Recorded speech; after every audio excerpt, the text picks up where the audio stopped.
Statement sleeves. Who loves you, baby? I do. By the way, without Googling that, can you tell me who said that? And in case you couldn't tell from that intro, today's video is a pattern review for a dress that has statement sleeves. That's why I don't sing. I'm very bad at it. Hey everybody, I am Sharon with Sharon Sews, and I am so happy that you are here. Today's video is a pattern review, and it's a collaboration with Jen and Carmen, both fabulous YouTubers that you probably are already following. If not, go follow them after you watch this video, of course. I'll put links to their channels in the description box below. The collaboration came about because the three of us are also Minerva fabric bloggers. We were having a text conversation one day and said, wouldn't it be fun if we did a collaboration where we used our Minerva fabric that we chose and all used the very same dress pattern? Well, it was a little bit of a challenge for me because they don't wear a lot of dresses. They wear a lot of tops and leggings and shorts and tees in the summer. But I can always use a nice dress. So I said, yes, that's a great idea. And then we were texting back and forth. What about this pattern? What about this pattern? After much back and forth, we decided on McCall's 79.89. You probably have already seen this pattern. There are a gazillion reviews out there. Pattern Review only had like this isn't 4, this is 5. Pattern Review had 4 reviews out there. There are hundreds if you use the hashtag McCall's 7969 or hashtag M7969 on Instagram. Lots of beautiful, beautiful versions of this. There are a number of reviews on YouTube and there are a number of reviews on blogs. You can really get an idea of what this looks like on different people. I'm going to be honest with you. I was kind of hoping this was not going to be the one that was chosen. But you know, Jen and Carmen both wanted to sew it. I knew it would look fabulous on both of them. I knew I could make it work. I did make some changes to make it work for me, and I will share that with you. Before I talk about the dress, I do want to share with you about this fabric. You need to go buy some. As I said, I am a Minerva blogger, which means I was gifted the fabric to sew this dress. I have been so pleased with every piece of fabric I've received from them. It is really great quality. Now this is a viscose challis. It's 58 inches wide. I ordered it in flame, and I don't know what I was thinking. I thought I ordered a poppy color. So I was expecting red. And when I opened this up and it was orange, I thought, ooh, I'm not going to want to wear orange.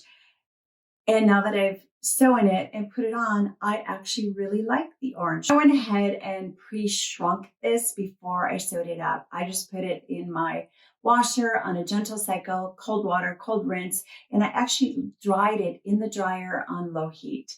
It came out beautifully. I didn't even have to iron it. I'll go ahead and link in the description to where you can purchase this fabric. It's available in this flame. It also is in a black, gray color and a yellow. Beautiful, beautiful fabric. The statement sleeve trend has been around for a few years now. On Vogue.com, I found an article that mentioned it kind of hit the runways about 2018, and it is still going strong. I, for one, am very happy about that. I know it cycles and cycles and cycles.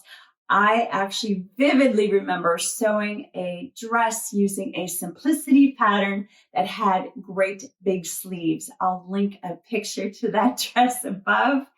The reason I remember it is because I got in trouble in school. I was in 9th grade and goofing around in science class like 9th graders do.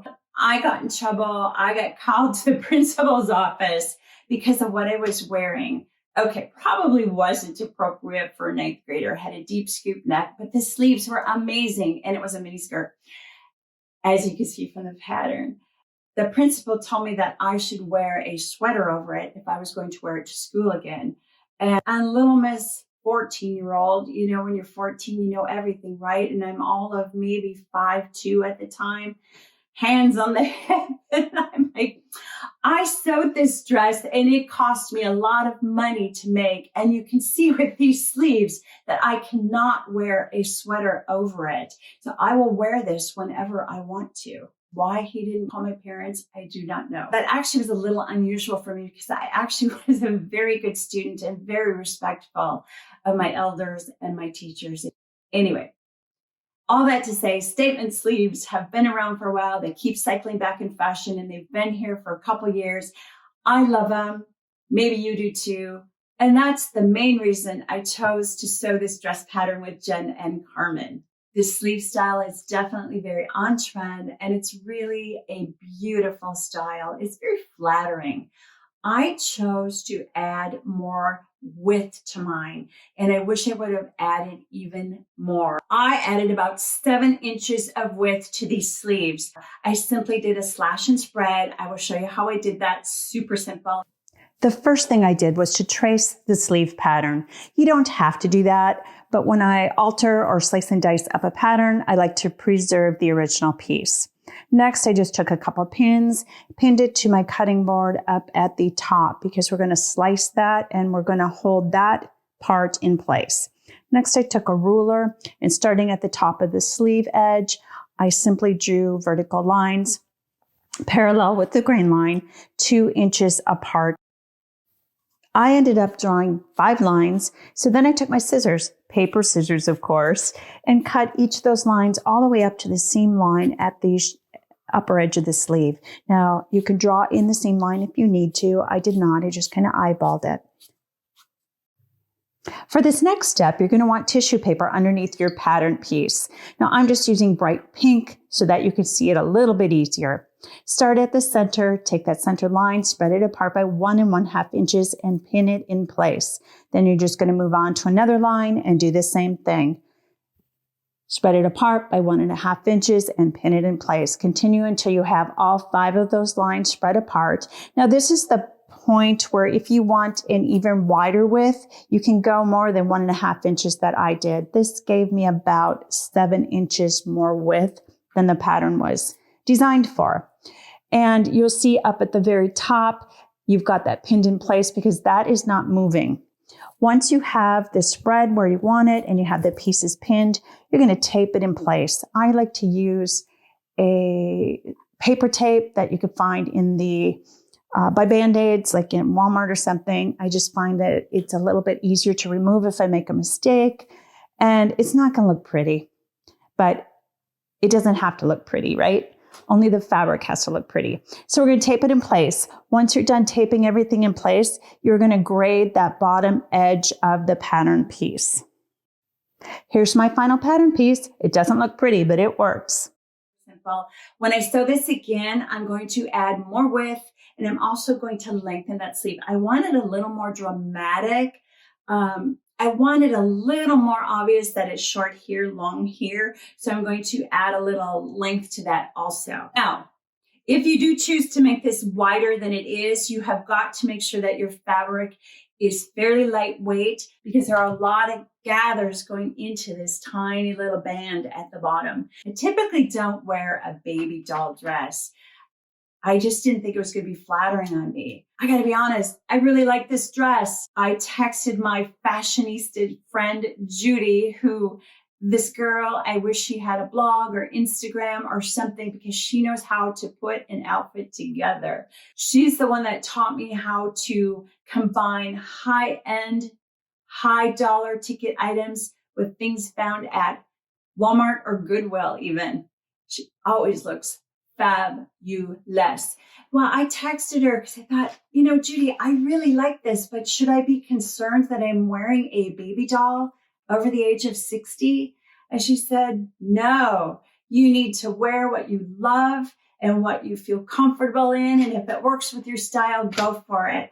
2020, I have been trying hard to get out of my rut of sewing and wearing black, although this doesn't count, just got cool sleeves, and trying new things. It's all about comfort right now. And this is a very comfortable dress. This could easily be a work from home dress. It could easily be a throw on your trainers and run and get groceries dress. It could be a throw on boots and go to dinner if there are places open that you can go out for dinner. I would wear it to church with boots or even leggings. My whole point is don't be afraid to try a style that you're not sure would work for you. While it is loose fitting, it wasn't as loose fitting on me. And that's because I have a large bust and a lot of the looseness was taken up by the fullness of my bust. So what I did to make it work for me, number one, I added a bust dart. There are side bust darts on here. Number two, I eliminated the crossover bodice. I did 2 muslins of the bodice before I decided on what I was going to do. The first one crossed over and it came to here. My husband thought it was amazing, but as I told him, there's no way I would ever wear this anywhere. It just feels incredibly uncomfortable to me. That doesn't mean it might not work for you. That's just not something I am comfortable with. That was number one, straight out of the package with just a bust dart added. Number two, I kept the bust dart and then I raised and then I added a few inches to the crossover, thinking that could take care of it. And that was it just didn't work. It just didn't look right. What I ended up doing is I kept the bust dart, I kept the raised neckline, and I just put in a center front seam. It still works. It still kind of has that look because it's a V-neck. It's modest enough that I feel comfortable wearing it. Again, you need to be aware of your own comfort level, what works for you. I like my necklines just a little bit higher, and it's still loose enough that I can pull it on and off over my head. One other change I made to the construction was to eliminate the interfacing on the neckband. And that was purely by accident. Partially had that put together when I realized I was supposed to interface it. Well, I was just too lazy to pull out the interfacing and interface the band. I'm not positive why the neckband is interfaced because it's such a narrow neckband. My guess is because the neckband is biased. The interface neckband helps prevent that from stretching out of shape as it's worn. I don't know. I did lay the cut out bodice piece on the pattern piece to verify that it had not accidentally stretched it out of shape.